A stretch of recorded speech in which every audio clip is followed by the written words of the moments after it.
চীন ভ্রমণে বাংলাদেশিদের আগ্রহ বাড়ায় ভিসা প্রক্রিয়া সহজ করা হচ্ছে বলে জানিয়েছেন চীনের রাষ্ট্রদূত ইয়াও ওয়েন।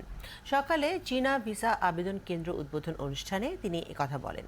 তিনি জানান, দুই দেশের যোগাযোগ বাড়াতে এই উদ্যোগ নিয়েছে চীন সরকার।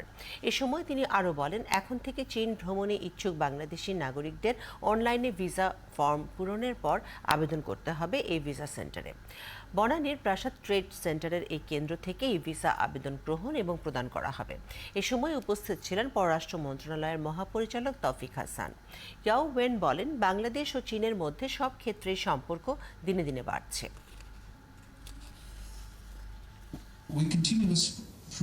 দুই দেশের মধ্যে সম্পর্ক দিন দিন বাড়ছে। অসংখ্য মানুষ প্রতিদিন চায়না ভ্রমণের জন্য ভিসার আবেদন করছে।